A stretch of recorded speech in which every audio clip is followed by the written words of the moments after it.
이 시간 기도로 예배 시작하겠습니다. 사랑의 아버지 하나님 감사합니다. 오늘도 그 다함 없으신 주님의 사랑으로 우리를 인도하여 주심에 감사드립니다. 그 사랑 가운데 우리에게 주어진 길을 두려워 말고 담대함으로 한 걸음 또 나아갈 수 있도록 도와주세요. 감사드리고 예수님의 이름으로 기도드립니다. 아멘. 찬양하실게요.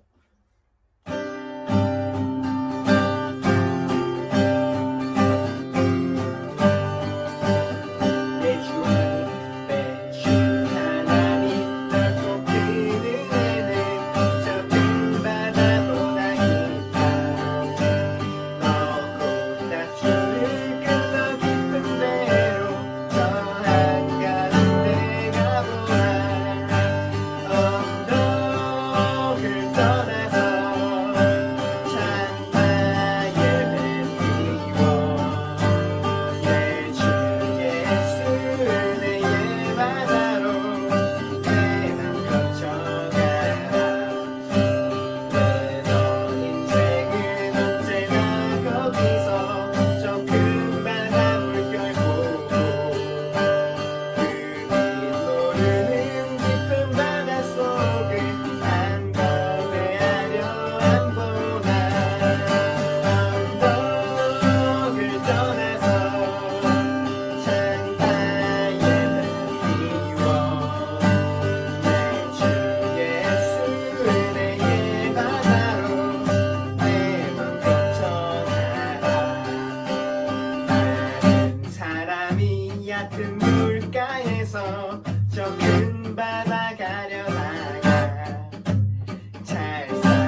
어제나 오늘이나 변함없네 다함없는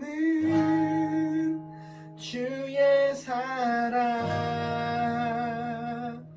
비교할 수 없는 그 신사랑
어제나 오늘이나 변함없네 다함없는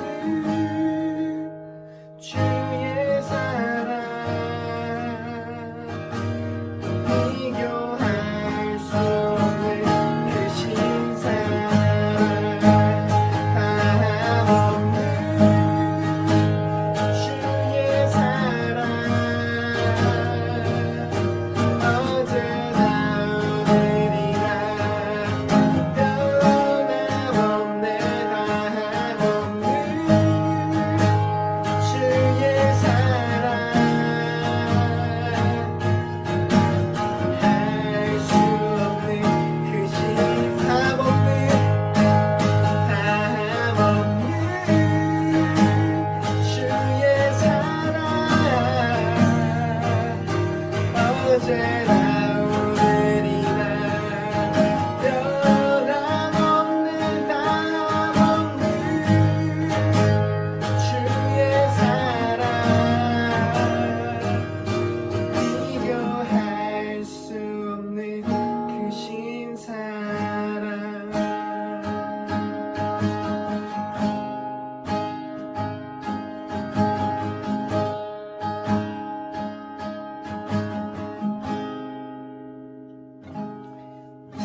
같이 함께 기도했으면 좋겠는데요.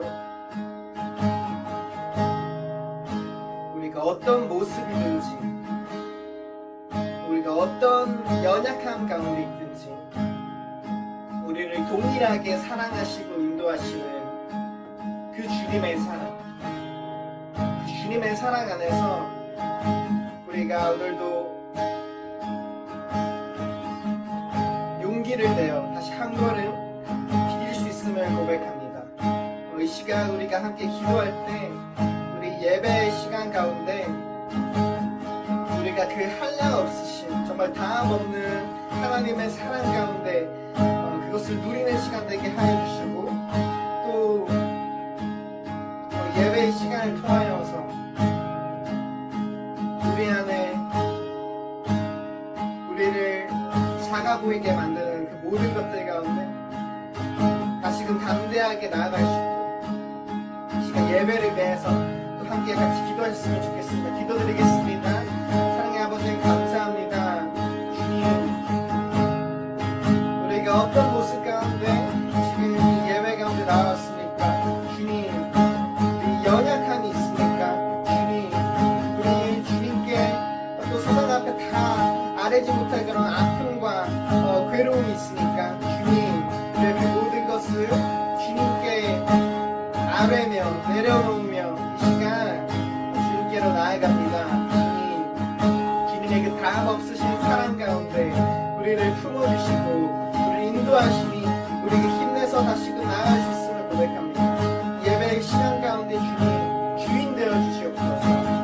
우리 삶의 주인 되어주시옵시고, 그리하여서 온 만물을 지으신 그 주님이 나의 아버지 되신다는 그 고백이 우리 고백되게 하여 주시옵소서.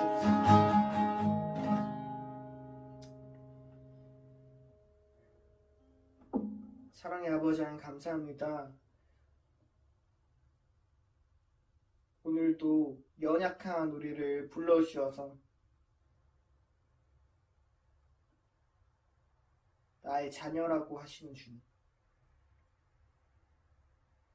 우리 연약함들이 커져 보일 때, 또 내가 너무도 작아 보일 때 여전히 동일하게 우리를 사랑하시는 그 주님을 의지합니다. 그 주님을 바라보고 우리가 용기와 힘을 얻습니다. 주님, 이 시간, 예배의 시간 가운데 주님이 주인 되어주시고 나아가서 우리 삶의 주인이 되어주셔서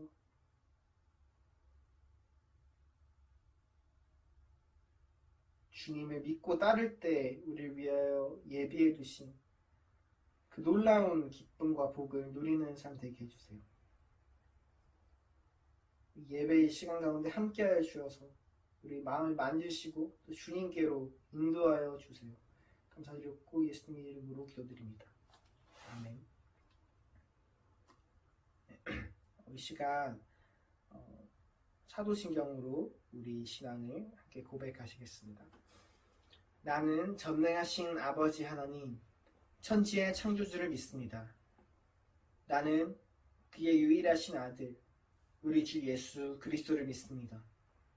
그는 성령으로 잉태되어 동정녀 마리아에게서 나시고 본디오 빌라도에게 고난을 받아 십자가에 못 박혀 죽으시고 장사된 지 사흘 만에 죽은 자 가운데서 다시 살아나셨으며 하늘에 오르시어 전능하신 아버지 하나님 우편에 앉아 계시다가 거기로부터 살아있는 자와 죽은 자를 심판하러 오십니다.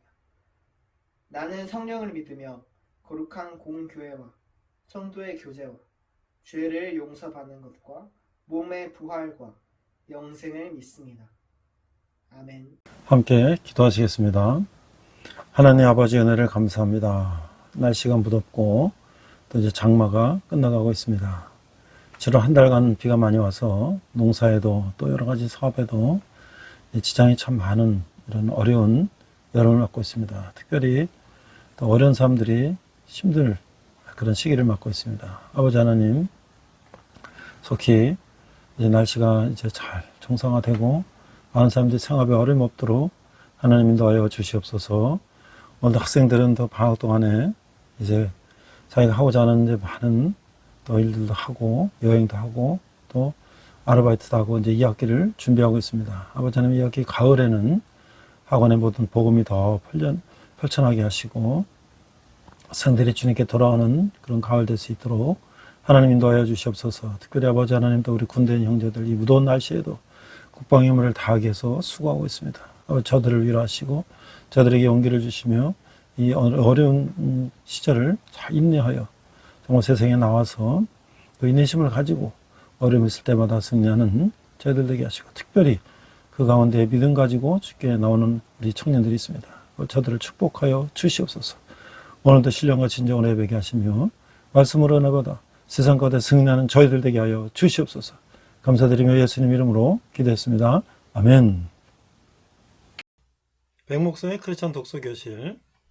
이번 시간은 언더우드, 조선에 온 첫 번째 선교사와 한국 개신교의 시작 이야기라는 책을 소개합니다.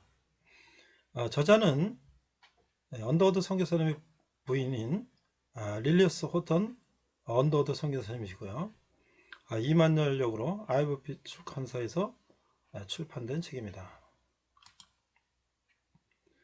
먼저 호러스 그랜트 언더우드 선교사님에 대해서 알아보기로 하겠습니다. 1859년 영국 런던에서 태어나셨고요. 13세가 되던 해에 미국으로 이주하셨습니다. 미국에서 뉴욕 대학교를 졸업하셨고 1884년까지 뉴브런스 윅 신학교에서 공부를 하셨습니다. 1883년 11월 장로교 목사가 됐고 1년간 인도 선교를 위해서 의학 공부를 하면서 실력을 쌓았습니다. 그러다가 1884년 7월 조선 최초의 장로교 선교사로 선정되었습니다.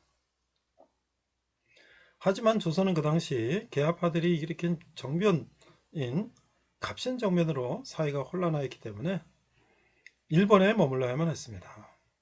일본에 머무르는 동안 조선 기독교인으로서 마가복음서를 번역한 문서 선교사인 이수정에게서 한국어를 배우면서 조선에서의 개신교 선교를 준비하였습니다. 이 사진은 연세대학교 본관 교정에 있는 언더우드 선교사님의 동상이 되겠습니다. 부활주일인 1885년 4월 5일 제물포항에 선교사 아펜젤러와 함께 한국 선교사로 입국하였습니다. 개신교 선교사로의 업적은 교회 설립과 전도 여행이었습니다.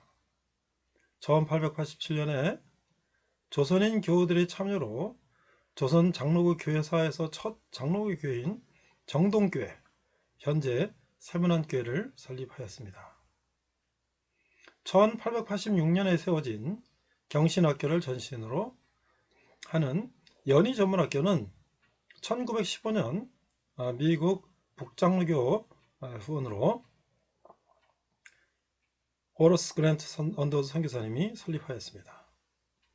오늘날 연세대학교 교명은 1957년도 연희전문학교와 세브란스 의과대학이 통합하여서 연세대학교로 이제 이름이 바뀌었죠. 호러스 그랜트 언더우드 선교사님의 한국 이름은 원두입니다. 그 아들, 손자 대대로 한국에서 선교사로 사역을 하셨는데 원한경, 원이란 전부 이렇게 한글 이름을 가지고 계시죠.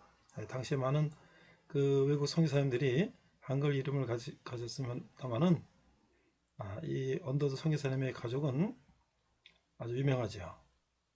지금 양화진 묘에 언더우드 선교사님 그 가족들의 묘가 다 모셔져 있습니다. 자, 이 책의 저자이신 릴리어스 호턴 언더우드 선교사님은 호러스 그랜트 언더우드 선교사님의 부인으로서 미국 뉴욕주 알바니아에서 1851년 출생하셨습니다. 어린 시절 가족과 함께 시카고로 이주했으며 인도에서 사역하던 선교사 친구를 통해서 선교사에게 관심을 갖기 시작했습니다. 시카고 여자대학 의대, 현재는 노스웨스턴 대학에 소속되어 있습니다만은 의학을 전공했으며 의학도 시절부터 인도의 의료 선교사가 되려는 소망을 품었습니다. 1888년 3월에 조선에 도착하여 조선 정부가 세운 최초의 근대 서구식 병원인 광해원의 부인과에 근무하면서 명성황후의 시로 겸직하기도 했습니다. 1889년 언더우드 선교사와 결혼하였고 남편이 설립한 소년들을 위한 고아원에서 영어와 산수를 가르치며 여성들을 위한 성경 공부를 인도했습니다. 주요 저서로서 호러스 언더도 함께한 조선 외에 조선에 관한 여러 책을 썼습니다. 1921년 세상을 떠나시고 서울 양화진 외국묘지에 잠들어 계십니다. 이 사진은 한복을 입은 호러스 릴리어스 선교사님 부부와 또 자녀 호러스 호턴 언더우드 선교사님의 모습입니다. 이 책을 소개하면 언더우드 아펜젤러 한국 선교 130주년 기념 도서로 한국 개신교의 시작 그 첫 마음으로 돌아가다 라는 문구가 있습니다. 기독교 복음은 처음부터 어떻게 한국인들의 마음을 사로잡고 그들의 삶을 변화시켜 왔는가. 1885년 4월 5일 언더우드와 아펜젤러 선교사가 제물포항에 발을 디딘 것으로 본격적으로 시작된 한국 개신교회가 이제 130여 년의 역사를 지닌 커다란 나무가 되었다. 이 책은 그 한국 개신교의 시작에 대한 희귀하고 소중한 증언입니다. 릴리스 호턴 언더우드 여사는 언더우드 선교사를 가장 가까운 곳에서 지켜본 목격자로서 누구보다도 친밀하고 생생하게 그의 생애를 그려냈습니다. 아울러 당시 한국의 풍속과 정치적 상황 속에서 기독교가 어떻게 한국 사회에 뿌리를 내리며 복음으로 이 나라를 변화시켜 갔는지에 초점을 맞추어 이야기를 풀어나갑니다. 그래서 한민족이 처음 복음을 접했을 때 얼마나 갈급해하며 복음을 흡수했는지, 얼마나 기쁨과 열정으로 가득했는지가 언더우드의 헌신적인 선교 이야기의 한 대였고 가슴을 뜨겁게 펼쳐집니다. 무엇보다 이 책은 구한말 격동기를 지나는 한반도의 긴박한 상황에서 언더우드가 어떻게 교파나 인종, 시간, 장소 같은 좁은 테두리에 얽매이지 않고 한국을 위해 애써 분투하며 일했는지 구체적으로 보여줍니다. 그래서 복음 전도, 성경 번역, 사전 편찬, 신문 발행, 대학 설립 등 다방면에서 수많은 업적을 남긴 언더우드의 전 생애 가운데 가장 두드러진 특징이 바로 사랑임을 분명하게 역설하며 우리에게 도전을 줍니다. 한국 백성을 위해 자기 목숨을 기꺼이 내놓은 언더우드의 생애 이야기는 한국 교회가 반드시 회복해야 할 첫 마음, 첫 사랑이 어떤 것인지 깨우쳐 줄 것입니다. 조선 도착 당시 25세 약간의 젊은 청년이었던 그가 격동의 조선말 한 결의와 더불어 뿌리고 갖고 온 미래 기독교 한국의 주문, 100년이 지난 오늘에도 우리의 마음을 뛰게 하고 깊은 관심을 불러일으킵니다. 미래를 위한 새로운 방향을 모색하는 한국 사회와 교회가 다시 한번 귀 기울이고 주목해야 할 언더우드 선교사를 새롭게 만날 귀중한 기회가 될 것입니다. 이 책이 초기의 열정과 헌신을 회복하도록 사람들을 돕는 데 그치지 않고 일제와 남북 분단기의 아픔과 한계를 극복하고 더 나은 한국과 한국 기독교를 만들어가는 성찬의 계기가 되기를 간절히 바란다고 하고 있습니다. 저도 평안북도가 저희 부모님 할아버지 고향인데 저희 가게를 보면 4대 할머니가 언더우드 선교사께서 압록강에 오셔서 강 속에서 세를 하실 때 저희 4대 할머니가 여성들과 함께 최초로 세를 받았던 그런 가게를 갖고 있습니다. 우리 한국 교회사의 초창기를 열은 언더우드 선교사님에 대한 이야기를 잘 알고 있지만 다시 한번 읽어보면서 한국 교회를 다시 한번 돌아보는 기회가 되길 바랍니다. 이상 백목사의 크리스찬 독서교실이었습니다. 감사합니다. 네, 이번 시간은 고린도전서 6번째 시간으로서 그리스도의 부활, 그리고 부제로는 언더우드 선교사님에 대해서 우리가 말씀을 나누고자 합니다. 오늘 본문은요, 고린도전서 15장 14절 한 절인데요. 한글과 영어로 자막을 보고 함께 읽도록 하겠습니다. 그리스도께서 만일 다시 살아나지 못하셨으면 우리가 전파하는 것도 헛것이요 또 너희 믿음도 헛것이며. 자, 1 Corinthians 15장 14절입니다. And if Christ has not been raised, our preaching is unless, and so is your faith. 이렇게 되어 있어요.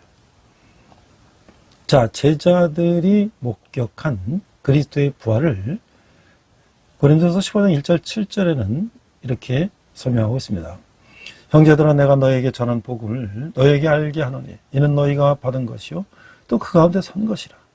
너희가 만일 전한 그 말을 굳게 지키고 헛되이 지키지 아니었으면 그로 말미암아 구원을 받으리라. 내가 받은 것은 먼저 너에게 전하였으니 이는 성경대로 그리스도께서 우리 죄를 위하여 죽으시고 장사 지낸 바 되셨다가 성경대로 살만에 다시 살아나서 게바에게 보이시고 후에 12제자에게와 그 후에 500여 형제에게 일시에 보이셨나니 그 중에 지금까지 대다수는 살아있고 어떤 사람들은 잠들었으며 7절 그 후에 야고보에게 보이셨으며 그 후에 모든 사도에게와.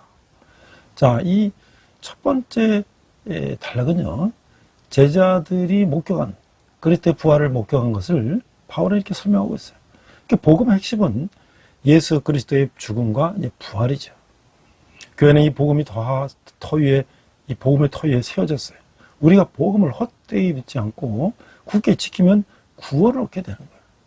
예수는 성경대로 우리 죄를 위해 죽으셨어요. 3절이죠. 그리고 성경대로 3일 만에 살아나셨어요. 이게 4절이죠. 바울은 예수님의 부활을 목격한 증인들을 언급하고 있어요. 5, 6, 7, 8절이죠. 부활의 증인 수는 제자 12명을 비롯해 수백 명에 이르고 있어요. 이 증인 가운데 상당수는 고린도전서가 기록될 당시 생존에 있었어요. 이는 예수님이 부활이 역사적 사실임을 말해주고 있는 것이죠. 예수님은 죽으시고 부활하시는 하나님의 아들이에요. 그분은 죄사함의 구주시고 유일한 구원의 길이신 것이죠. 자, 우리 이런 질문을 할 수 있어요. 예수님의 부활을 직접 목격한 사람은 누굴까요? 그 예수님의 제자들이죠. 내가 부활의 역사적 사실성을 신뢰하고는 큰 것은 무엇일까요? 그 사도들과 수많은 사람들이 예수의 부활을 봤다는 것이죠. 성경이 증거하고 있고요. 두 번째는 이제 바울의 목격인데요. 12장 8절 11절 맨 나중에 만삭되지 못하여 난 자 같은 내게도 보이셨느니라. 나는 사도 중에 가장 작은 자라. 나는 하나님의 교회를 박해했으므로 사도로 칭함받기를 감당하지 못할 자니라. 그러나 내가 된 것은 하나님의 은혜로 된 것이니 내게 주신 그의 은혜가 헛되지 아니하여 내가 모든 사도보다 더 많이 수고하였으나 내가 산 것이 아니 오직 나와 함께 하신 하나님의 은혜로라. 그러므로 나나 그들이나 이같이 전파하며 너희도 이같이 믿었느니라. 자, 이제 바울의 목격이 나타나고 있어요. 바울은 부활하신 예수님을 만난 후 복음 전도자가 되었어요. 그는 자신을 만삭되지 못하여 난 자, 사도 중에 가장 작은 자, 사도라고 칭함을 받기를 감당하지 못할 자라고 표현하고 있는데, 이는 그 하나님의 교회를 핍박했기 때문이죠. 그럼에도 주님은 바울을 이방인의 선교를 위한 사도로 세우셨어요. 바울은 자신이 모든 사도보다 더 많이 수고한 것이 하나님의 은혜임을 3번이나 반복해서 표현하고 있어요. 바울은 12제와 같은 믿음을 가지고 그들 같은 복음을 전파했던 것이죠. 자, 우리 역시 하나님의 은혜로 구원을 받았고 구원의 복음을 전파하고 있어요. 우리가 전파할 복음은 예수님이 사도들에게 가르쳐 주시고 사도들이 우리에게 전수해 준 바로 그 복음, 곧 십자가의 부활 메시지인 것이죠. 또 우리는 질문할 수가 있어요. 내가 나 된 것은 하나님의 은혜라고 고백하는 바울의 심경은 어땠을까요? 그는 예수님을 박해했던 사람이죠. 그러나 그에게 예수님이 나타나셨고 그가 예수님을 믿게 됐기 때문에 얼마나 드라마틱한 걸까요? 내 삶을 이끄시는 하나님의 은혜는 어떤 것일까요? 나도 그리스도의 부활을 내 믿음의 근거로 삼고 감사함으로 살고 있죠. 자, 이 3번째는 부활은 믿음의 근간이다. 이게 이제 죽은 사람의 부활이 이제 언급하고 있는데요. 그리스도께서 죽은 자 가운데서 다시 살아나셨다. 전파되셨거늘 너희 중에서 어떤 사람들은 어찌하여 죽은 자 가운데서 부활이 없다 하느냐. 만일 죽은 자의 부활이 없으면 그리스도도 다시 살아나지 못하셨으리라. 그리스도께서 만일 다시 살아나지 못하셨으면 우리가 전파하는 것도 헛것이요 또 너희 믿음도 헛것이며, 또 우리가 하나님의 거짓 증인으로 발견되리니 우리가 하나님의 그리스도를 다시 살리셨다고 증언하셨습니다. 만일 죽은 자가 다시 살아나는 일이 없으면 하나님이 그리스도를 다시 살리지 아니하셨으리라. 자, 이 부활은요, 믿음의 근간인데, 이게 죽은 사람의 이제 부활에 대해서 이렇게 설명하고 있어요. 예수님의 부활은 모든 성도의 부활을 예표하고 있죠. 고린도 교회 안에 어떤 이들은 죽은 자의 부활을 믿지 않았다는 것 같아요. 헬라 철학의 영향으로 인간의 몸이 악하고 불완전하기 때문에 죽으면 육신 없이 영혼만 존재한다라고 그때 소크라테스, 플라톤 이 철학은 그렇게 가르쳤죠. 이 바울은 예수님의 부활을 들어서 죽은 자들의 부활을 확증하는 거예요. 부활하신 예수님은 목격한 많은 증인이 있기 때문에 예수님의 부활은 사실이라는 거예요. 예수님의 부활은 죽은 자들의 부활에 대한 확실한 증거라고 하는 거예요. 만약 죽은 자의 부활이 없다면 예수님도 다시 살아나지 못하셨을 것이죠. 부활 없는 믿음을 할 것이며 무익한 거예요. 부활은 성도에게 믿음의 근간이요 복음 전파의 이유라고 하는 거예요. 부활을 믿어야 신앙이 바로 세워질 수 있는 것이죠. 바울은 예수님이 이런 질문을 할 수가 있어요. 바울은 예수님의 부활과 죽은 자의 부활을 어떻게 연결시켰나요? 내가 부활 신앙을 갖게 된 계기는 무엇인가요? 예수님이 부활이 없으면 우리들의 부활도 없다는 거죠. 네 번째는 부활은 소망의 원천이다. 16절, 만일 죽은 자가 다시 살아나는 일이 없으면 그리스도도 다시 살아나시니 없을 터이요. 그리스도께서 다시 살아나시니 없으면 너희의 믿음도 헛되고 너희가 여전히 죄 가운데 있을 것이요. 또한 그리스도 안에서 잠자는 자로 망하였으리라. 만일 그리스도 안에서 우리가 바라는 것이 다만 이 세상의 삶뿐이면 모든 사람 가운데 우리가 더욱 불쌍한 자이라. 자, 이 부활은 바로 이 소망의 원천이라고 하는 거예요. 부활의 유무는 신앙생활에 큰 차이를 가져오는 것이죠. 바울은 부활이 없을 때의 비참한 상황을 반복해서 언급하고 있어요. 그럼 부활 없는 복음의 헛됨과 신앙의 무익함을 거듭 말하면서 예수님의 부활과 죽은 자의 부활의 사실성을 강조하고 있어요. 부활 없이 현세만 바라보는 신앙생활에는 참 소망이 없어요. 부활 없으면 우리는 여전히 죄 가운데 있을 것이고 예수님이 십자가 대속은 그분의 부활로 확증되기 때문인 것이에요. 부활이 없으면 성도의 죽음은 헛되는 것이고 구원에 대한 소망도 없을 것이고 부활 신앙은 그리스도에게서 소망의 원천이라고 할 수가 있는 거예요. 부활과 영생에 대한 소망이 현세의 삶을 의미 있게 살아가게 하는 것이죠. 여기서 우리는 이런 질문을 할 수가 있어요. 예수님이 다시 살아나지 않으셨다면 어떤 일들이 생길까요? 확실한 부활 신앙을 가진 때 얻는 유익은 무엇일까요? 그렇죠. 예수님이 다시 살아나지 않으셨다면 우리는 부활의 소망이 없는 거잖아요. 그럼 우리는 희망이 없는 것이죠. 다섯 번째 보니까 마지막 날에 있을 부활을 이렇게 언급하고 있어요. 그러나 이제 그리스도께서 죽은 자 가운데서 다시 살아나사 잠자는 자들의 첫 열매가 되었도다. 사망이 한 사람으로 말미암았으니 죽은 자의 부활도 한 사람으로 말미암도다. 아담 안에서 모든 사람이 죽은 것 같이 그리스도 안에서 모든 사람이 삶을 얻으리라. 그러니 각각 자기 차례대로 드리니 먼저는 첫 열매인 그리스도요, 다음에는 그가 강림하실 때 그리스도께서 속한 자요, 후에는 마지막이니 그가 모든 통치의 모든 권세와 능력을 멸하시고 나라를 아버지 하나님께 바칠 때라. 그가 모든 원수를 그 발 아래 둘 때까지 반드시 왕노릇 하시리니 맨 나중에 멸망받을 원수는 사망이니라. 만물을 그의 발 아래 두셨다 하셨으니 만물을 아래에 둔다 말씀하실 때 만물을 그의 아래에 두시니가 그 중에 들지 아니한 것이 분명하다. 만물을 그에게 복종하게 하실 때 아들 자신도 그때 만물을 자기에게 복종하게 하신 이에게 복종하게 되리니 이는 하나님의 만유의 주로서 만유 안에 계심으로 합니다. 라고 말씀하고 있어요. 자, 이게 마지막 날에 있을 이 부활을 설명하고 있는데요.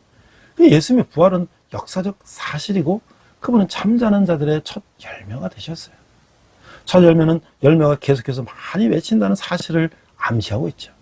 즉 예수님이 부활하셨기에 죽은 자들도 부활할 것이죠.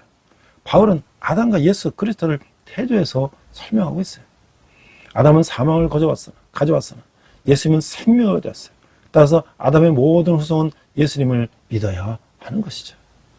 이 부활에는 순서가 있어요. 먼저 예수님의 부활이 있고 성도의 부활은 예수님이 이 땅에 체되시는 날에 일어날 것이죠. 데살로니가 4장 16절 17절에 말씀하고 있는 거예요. 세상의 종말이 오면 사탄과 사망이 완전히 멸망하고 완전한 하나님 나라가 성취되는 것이죠. 인생의 끝은 죽음이 아니에요. 예수님 안에서 모든 사람이 영생의 삶을 얻는다고 하는 것이죠. 여기서 우리는 질문할 수가 있어요. 부활의 첫 열매가 의미하는 바는 무엇인가요?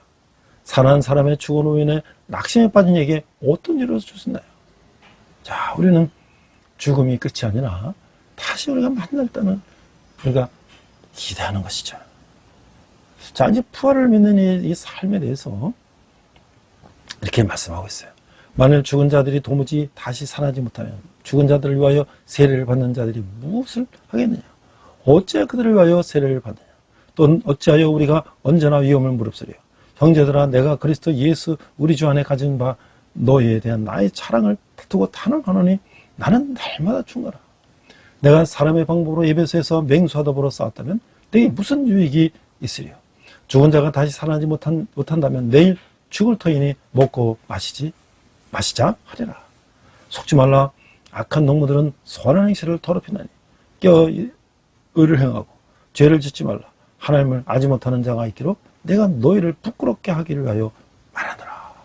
그래서 부활을 믿는 이 삶이라고 하는 것은 당시 이제 교회 안에는 죽은 자들을 위해서 이 대신 세례를 받는 이 풍습이 있었던 것 같아요. 그 세례는 죽음과 부활을 전제하는 것이기 때문에 바로 이런 풍습을 들어서 부활을 강조하고 있어요. 만일 부활이 없으면 바울이 생명을 위협을 무릅쓰고 복음을 전파할 이유가 없다고 하는 것이죠.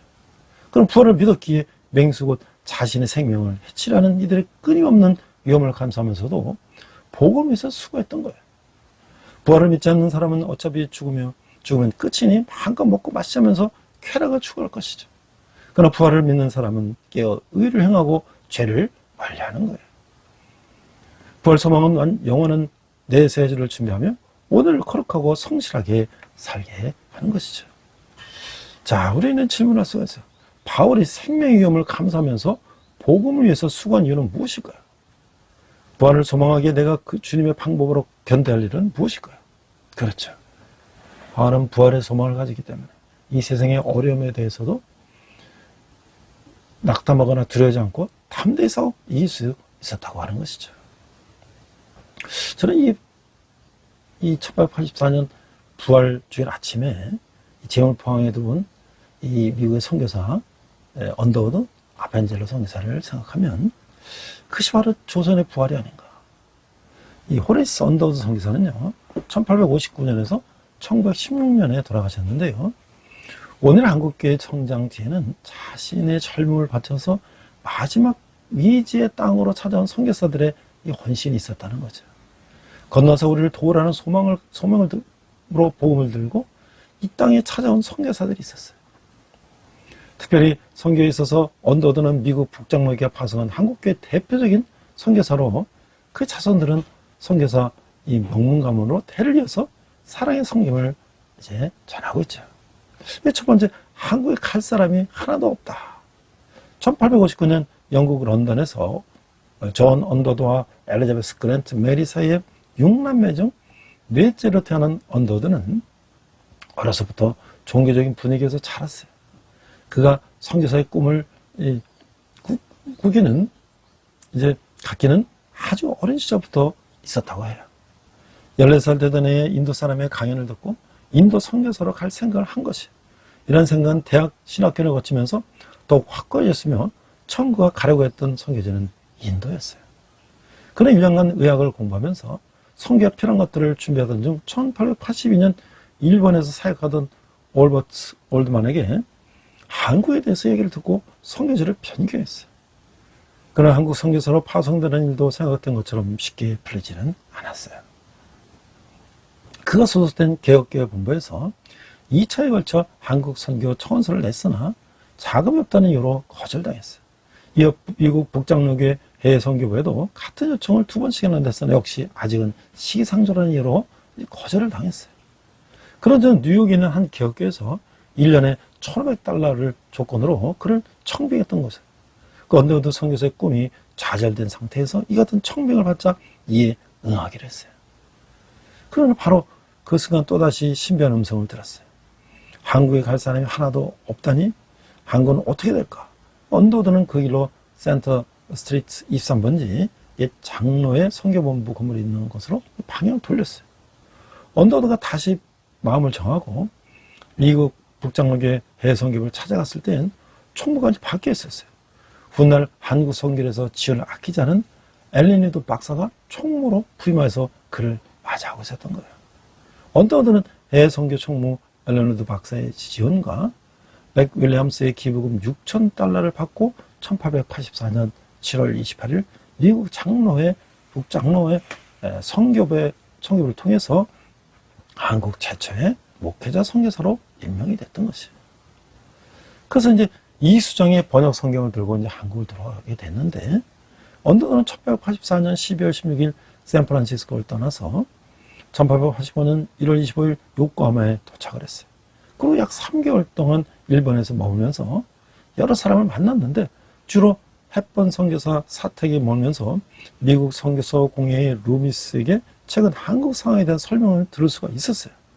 특별히 성경을 우리말로 번역한 그 이수정 할아버지도 만났다는 거죠. 그 조선통신사로 갔는데 한문 성경을 한글로 번역하고 있었던 거예요.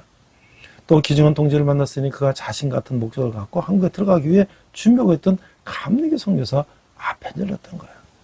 언더우드 아펜젤러가 이 성경을 갖고 1885년 4월에 한국에 들어올 수가 있었던 것이죠. 근데 놀라운 것은 그때 두 선교사가 최초로 한국에 들어와서 일본에서 번역된 이수정 번역본 성경을 가지고 왔는데, 한글 성경을 가지고 왔는데, 벌써 그 전에 이 만주에서 스코틀랜드의 존 러스 맥킨타이어 선교사님이 이 서상현, 백홍준, 김명호 등 같은 홍삼 장사하던 분들을 만나가지고 거기서 벌써 번역했던 성경이 그들이 권서인을 통해서 성경을, 책을 돈을 받고 파는 거예요. 비싸기 때문에 성경이 책들이 그 당시엔. 그래서 그 성경이 벌써 조선에 와 있던 거예요. 세계 선교 역사상 그 나라에 선교사가 들어가기 전에 그 나라 말로 번역된 얘기가 쉽지가 않죠. 그래 외국 선교사가 선교에 들어가면서 그 나라 말로 성경을 가지고 들어가는 놀라운 역사가 바로 한국에서 이루어지게 된 거예요. 한 명은 장로교 선교사, 또 한 명은 감리교 선교사. 한편 언더우드는 주한 미국 공사 푸트로부터 한국의 정치상이 갑신정면으로 불안정함으로 한국 입국을 연기하라는 충고를 받았어요. 그러나 그는 1885년 4월 5일 감리교 선교사 아펜젤러와 함께 부활주일에 제물포에 도착해서 임신 중인 부인을 대동하였던 감리교의 아펜젤러 목사는 제물포에 머물다가 다시 일본으로 돌아갔으며 미혼이던 언더우드 많이 위험을 무릅쓰고 서울에 도착하게 된 것이죠. 그래서 전도 여행의 이제 세례가 있는데요. 언더우드는 한국에 도착해 처음 2년간 주로 한국어를 공부하면서 조심스럽게 의례와 교육을 통한 선교활동을 모색했어요. 그 재중원 교사가 그의 공식적인 직함이었기 때문에 언더우드는 재중원에서 알렌의 일을 도우며 물리와 화학을 가르치는 교사로서의 역할을 감당했어요. 1880년 가을에 언더우드는 개성, 소래, 평양, 의주 지역으로 전도여행을 시작했는데 이는 서울 위쪽 북부 지방으로서의 첫 여행이었어요. 그러나 의주를 중심으로 한 북쪽 지역에서는 선교사가 들어오기 전부터 성경을 읽고 세례를 받고자 하는 신앙 공동체가 곳곳에서 형성되어 있어요. 이게 바로 존 러스 맥킨타이어의 그 서상현, 백홍준, 김명호의 번역 성경 역할이죠.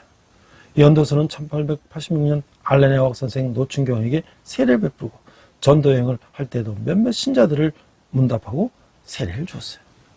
거기 저희 4대 할아버지 때는 백홍준 할아버지 할머니가 의주에서 언더우드 선교사님이 세례 주실 때 최초의 우리나라 여성 수례자가 저희 할머니인 거예요.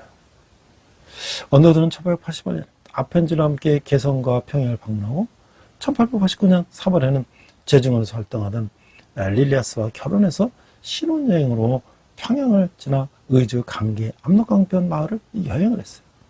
이때 언더우드가 의주에 도착했을 때 세례를 받고자 하는 사람들이 많았어요. 세례는 물론 한국에 대한 포기활동 자체가 금지했던 상황이라 언더우드는 자신의 중국 통행증을 활용해서 중국에 건너가서 한국인 기독교인들에게 세를 베풀었다고 해요. 그 압록강은 그 말에서 그야말로 침례를 한 거죠. 참 이 어려운 시절에 그 많은 조선 사람들이 세를 받고자 했다는 게 참 그 열정이 대단한 거죠. 그래서 이제 세문안교회에서 언더우드 학당을 열게 되는데, 언더우드는 1887년 9월 27일 정동에 있는 자기 집 사랑방에서 14명의 조선인 성도들과 함께 예배를 드렸는데, 이것이 바로 세문안교회의 시작이에요.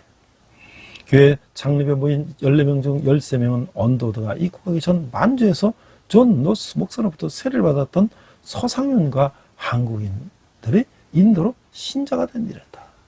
이게 바로 이 존 노스 맥킨타이어 선교사님의 선교의 열매라고 하는 것이죠. 이 밖에도 언더우드는 1880년 고아원을 시작하면서 이를 학교 교육과 연계시켰는데, 그는 길가에 벌어진 고아들을 눈여겨보고 그들을 데려다 돌보기 시작했는데, 이것이 자연스럽게 고아원으로 발전했다고 하는 거예요. 언더우드 학당은 1905년에 오늘날의 경신중학교, 고등학교의 전신인 경신학당으로 바뀌었어요. 언더우드 외에 사무엘 마페카, 프레드릭 밀러 등 다양한 선교사들이 이 학교를 거쳐갔었던 것이죠. 언더우드는 고등교육을 담당해줄 교육관을 세우기 원했지만 총독부의 방해로 실패하고, 이후 에비슨과 함께 1917년에 경신학교 대학부에 해당하는 연희전문학교를 세웠어요. 그 이후 연희학교는 세브란스 합병해서 오늘날의 연세대학교로 발전을 하게 됐다는 것이죠. 언더우드를 통해 많은 민족 지도자가 배출되었고, 한국의 독립운동가 김규식 선생은 언더우드 고원 출신으로 세문안교회 장로였고, 결의 스승이라 불리는 도산 안창호 선생도 이 학당 출신이고, 그 다음에 그 학당의 선생에 해당하는 이 접장이었다는 거예요. 그래서 한국 선교의 메신저인 건너서 우리를 도우라. 그래서 언더우드 선교사는 한국 선교를 위해서 메신저를 자처했다는 거예요. 그런 미국, 일본, 유럽을 오가며 한국에 대한 강연, 기고, 선교적인 연설들을, 선교 지원 연설을 통해서 한국의 실정을 전 세계에 알렸어요. 언더우드와 친분을 맺은 한국인들은 세계의 흐름이나 새로운 사조에 새롭게 눈을 뜰 수 있었는데, 이런 면에서 언더우드는 근데 한국의 복음화의 메신저였다. 여기에 바로 이제 아펜젤레 배제학당 이 이승만도 여기 해당되죠. 미국 북장로교 소속이었던 언더우드는 안식년을 맞이해 1891년 4월부터 1893년 2월까지 미국을 여행하면서 한국을 알려 미국 젊은이에게 큰 영향을 주었어요. 1891년 10월 시카고 맥거빅 신학교 강연과 10월에 테네시주 내시벨 미국 신학교연맹 연차대회 강연은 신학생들에게 적지 않은 도전을 주었어요. 이 강연을 계기로 남장로에 소속된 데이트, 존슨, 레이놀즈, 존킨 등이 한국 선교에 헌신하여 남장로의 최초의 한국 선교사가 됐는데, 이로써 북장로에 소속인 언더우드는 남장로교 한국 선교의 아버지로 불리게 됐다는 거예요. 또한 그의 캐나다 강연을 통해서 토론토 대학교 의과대학 교수 에비슨을 조선으로 오게 하였어요. 스왈런 선교사의 경우도 신학교 재학 시절 언더우드에게 들은 한국의 이야기가 그에게 깊은 감명을 주어서 장차 한국에서 하나님의 생을 바치겠다고 결심하는 출발점이 됐다고 하는 거예요. 언더우드는 캐나다 출신 맥켄지 선교사가 소래에서 죽자 소래교회 교녀였던 이 서경조, 서성윤, 서경조, 이 다 그 집안이죠. 이 편지를 번역해서 주었는데, 그 편지는 캐나다 장로교회 선교사 파송을 요청한 내용으로 캐나다 장로교회가 한국 선교를 결정하는 데 결정적인 이제 역할을 했다는 거예요. 그 결과 1898년 푸트, 그리어스, 맥네 선교사가 한국에 오게 되었고, 언더우드는 이들을 이끌고 감격스럽게 소래를 방문했다는 거예요. 영국 성서교회 성서공회 소속으로 성경 번역과 반포색에 큰 공을 세운 휴 밀러 또한 언더우드의 요청으로 1899년 한국에 와서 한동안 언더우드의 서기를 했던 인물이었어요. 이처럼 언더우드는 해에서 한국 선교 지원 동력화의 최적의 인물이었다. 이게 바로 이제 고신뉴스에 나왔던 자료예요. 그래서 이제 부활의 주님을 만나면 이 살리는 질문, 이 황덕영 목사님의 이제 이 대담해 보니까 130년 전 1885년 호러스 언더우드 선교사 헨리 아펜젤로 선교사는 부활절 아침을 복음을 들고 인천항에 상륙했습니다. 어둠 가운데 있었던 우리 민족의 부활의 주님을 전하기 위해서였습니다. 부활의 주님이 이 땅에 상륙해 우리 민족이 오셨을 때 우리는 다시 살게 됐습니다.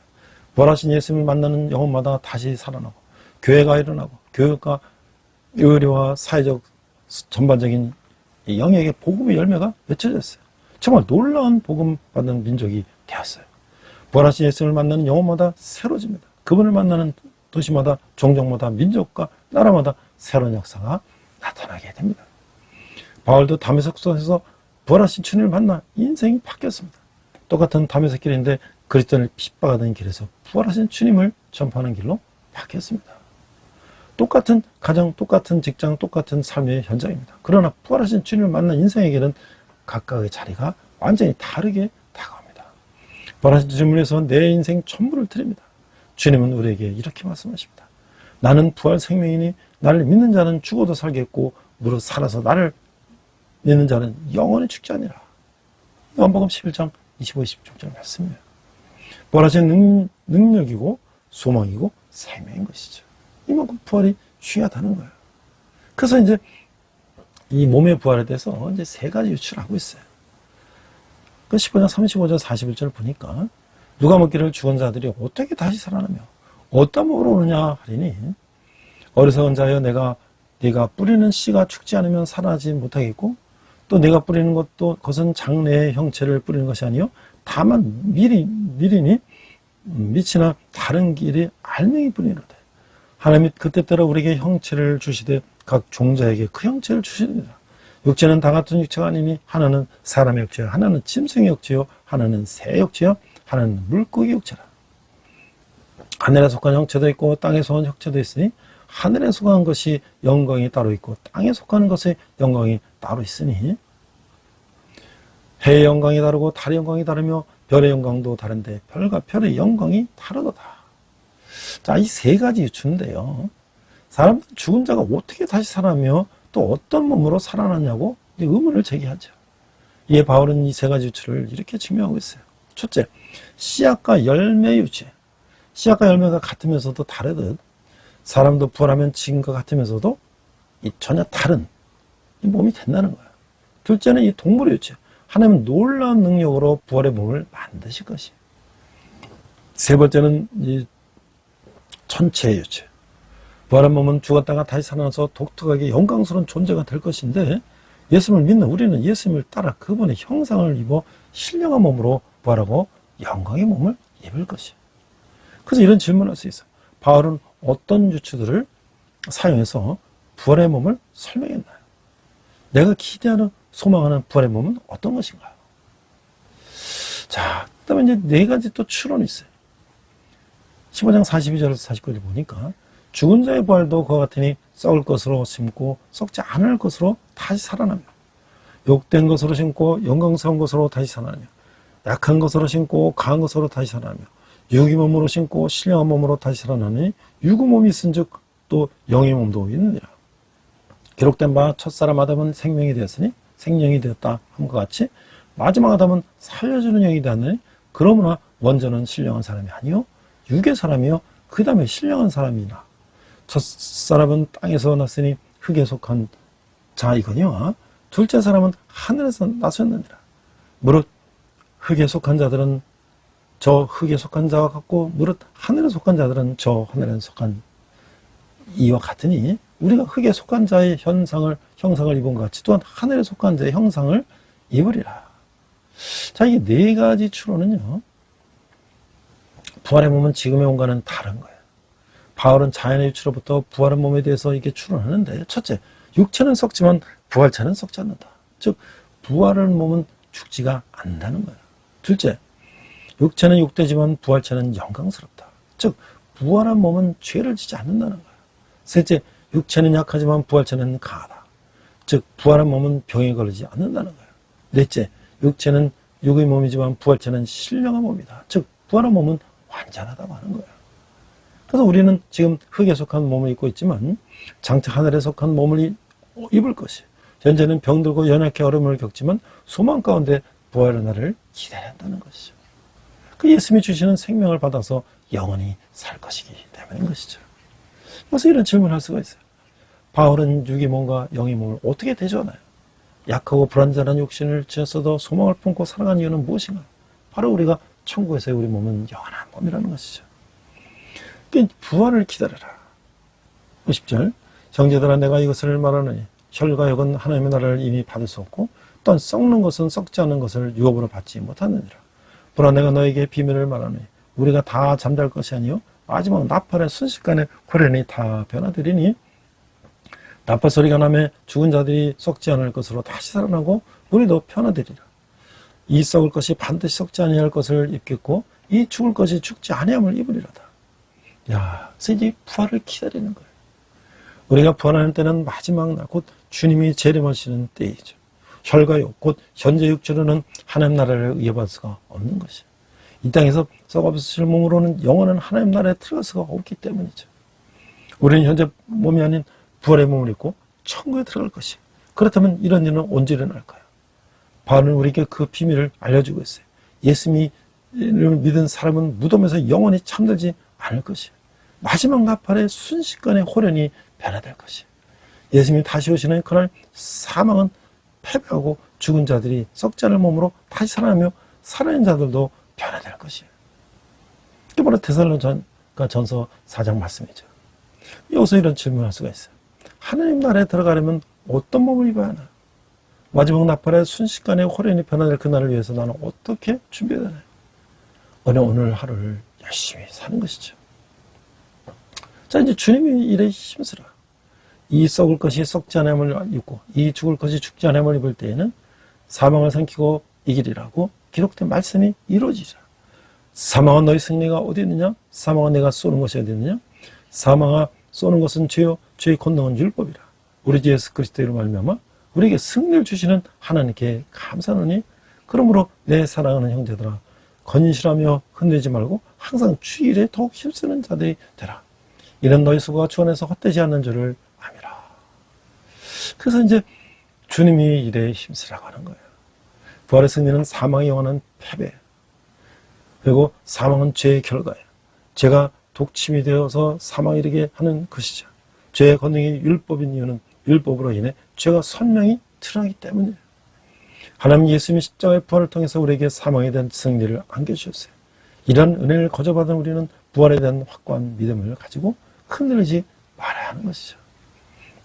또한 주님이 기뻐하시는 일에 항상 힘써야 하는 것이죠. 열심히 복음을 전하고 깨어 의를 행하며 죄를 지지 말아야 하는 것이죠. 우리가 수고하는 주님 안에서 결코 헛되지 않을 것이죠. 부활 소망을 품고 뿌리는 우리의 모든 수고는 열매를 맺을 것이고 하나님이 예배해 주시는 상을 받을 것이라고 하는 거예요. 그래서 우리 마지막 이런 질문을 할 수 있어요. 사망과 죄의 율법이 상관관계는 어떤가요? 부활 소망을 굳게 붙잡고 내 삶에서 더욱 힘쓸 주님의 일은 무엇일까요? 우리는 이제 부활 소망을 붙잡고 이 땅에서 우리에게 주어진 복음 전파의 사명을 감당해야 된다는 하는 것이죠. 자, 이게 이제 육의 몸과 신령한 몸을 앞에서 설명을 했는데 바울 당시 어떤 사람들은 그 죽은 자의 부활을 영적인 것으로만 생각했어요. 그에 대해서 바울은 부활한 육체의 본질을 밝히면서 육의 몸, 현재 몸과 신령한 몸, 부활한 몸이 차이가 분명히 있다는 것을 얘기했어요. 현재 육체와 부활할 육체를 비교하면 이렇게 된다는 것이죠. 그러니까 육은 현재 먹으면 썩을 것이에요. 부패하고 흘러 돌아가고 욕된 것이에요. 수치와 조롱을 당하고 악한 것이에요. 이 연약하며 시험이나 유혹의 대상이 되는 것인데 신령한 몸, 부활의 몸은 썩지 않을 것이고 영원히 존재할 것이고 영광스러운 것, 아름답고 존경한 것, 강한 것, 시험이나 유혹과는 전혀 무관한 것이다. 자, 예수님이 다시 오실 때 성도들은 죽으면서 부활할 것입니다. 그때 받게 될 몸은 부활의 몸 또는 신령한 몸인 것이죠. 신령한 몸이 육의 몸과 대조된다고 해서 부활한 육체가 비육적, 비신체적이라는 것은 아닌 것이죠. 단지 전적으로 성령 인도와 지배를 받고 있는 존재라는 말이죠. 부활의 첫달매이신 예수님의 부활도 신체적인 부활이었으며 우리도 그와 같이 될 것이라는 거예요.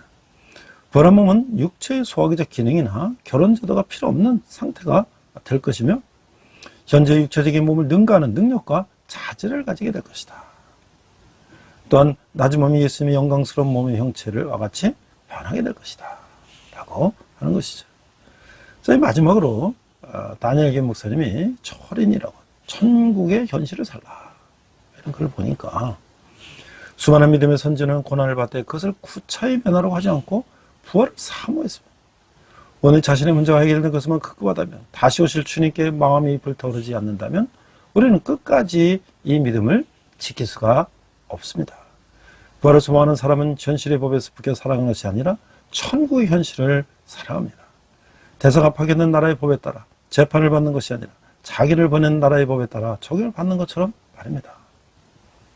이 세상에 살고 있지만 이 세상의 현실에 묶여 살지 않고 저 세상 하나님 나라의 현실로 살아가는 사람이 되어야 합니다. 자, 미국이나 캐나다의 결혼식에는 그 양복을 입은 이제 젊은 남자들이 문 앞에 서 있다가 이제 손님이 오면 이렇게 이제 좌석하지 않는다는 거예요. 이 사람들을 어시어, 즉 안내원이라고 하는데 예수님이 이 세상에 하나님 나라를 가지고 들어오셨어요. 그분은 천국 길의 안내자이시라. 그 길 자체가 되시는 거예요. 천국은 죽어서 가는 곳이만이 아니라 예수님을 만나는 순간부터 우리 삶에서 펼쳐지는 거예요.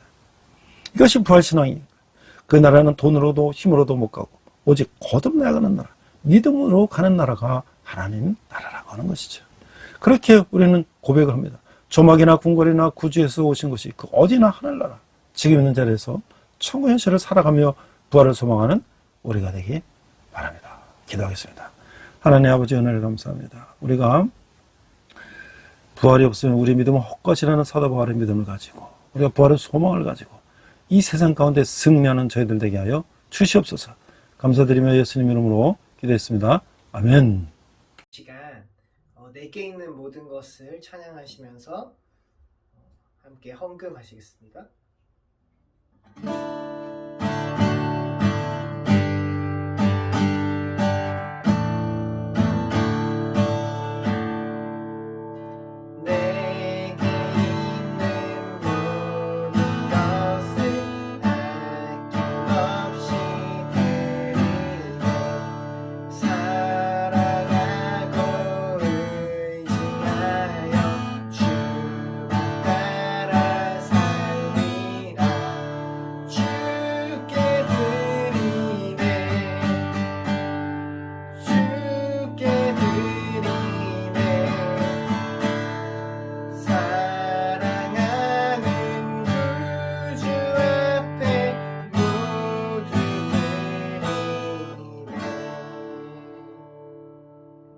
네, 앞서 기도에서도 말씀드렸지만 지금 상당히 덥고 무더운 날씨가 계속되고 있습니다. 이제 밖에서 일하시는 분들, 농사 짓는 분들, 또 여러분들 참 어려움이 많고요. 또 이렇게 많은 사람들이 참 어려운 가운데 있습니다. 그러나 우리 청년들은 이 어려운 가운데도 또 수련회도 가고 또 여행도 가고 또 이런 믿음의 행사에 참여하고 있습니다. 또 군인 형제들은 지금 이 더운 무더위 있어도 국방임무를 다하느라고 이제 수고하고 있습니다. 저도 이제 방학 동안에 이제 단순한 재정 원리 이것을 이제 가을부터 이제 소개하기 위해서 열심히 이제 원고를 정리하고 다시 파워포인트 만들고 또 이 맛보기 영상을 찍고 8월 중순에는 이제 CBMC 한국 대회에 가서 울산에서 또 부스를 만들고 또 홍보를 하고자 합니다. 또 제가 알고 있는 우리 해플팀 총장님이나 또 여러 이제 훌륭하신 목사님들에게 또 이 책에 대한 또 소개도 또 부탁드리고 또 많은 사람들이 저는 이제 청년들이 이제 이 소비주의 삶으로 거의 이제 그 서울의 아파트 장막이 힘들고 뭐 여러 가지 힘드니까 우리 엠퍼 세대다. 그냥 즐기며 산다. 라고 하는 이 젊은 세대들에게 어떻게 하면 우리가 건강한 재정관을 가지고 살아야 되는가라는 것을 가르치는 것을 제 소망으로 생각하고 지금 준비하고 있습니다. 자, 또 여러분이 후원하시는 한 달에 10,000원은 우리 청년들이 주님께 돌아오는데 약에 사용될 것입니다. 함께 기도하겠습니다. 하나님 아버지 은혜를 감사합니다. 저희가 적은 예물을 주님께 드렸습니다. 이 예물이 쓰는 것마다 주님의 영광이 나타나게 하시고 특별히 청년들이 주님께 돌아오는데 귀하게 사용되게 하여 주시옵소서. 지금은 우리 주 예수 그리스도의 은혜와 하나님 아버지의 극진하신 사랑과 성령님의 감화도 역사하시며 부활 소망을 가지고 이 땅에서 인내하며 살아가길 다짐하는 우리 예배드리는 모든 성도들이 열방의 백성들과 선교사님들이 특별히 북한에서 고통받는 북한 동포들이 지금부터 영원토록 함께 하시기를 간절히 축원합니다. 아멘. 우리 함께 선한 능력으로 찬양하시면서 한 주간 승리하시기 바랍니다. 우리 이 시간 선한 능력으로 함께 찬양하시면서 결단의 시간 갖겠습니다.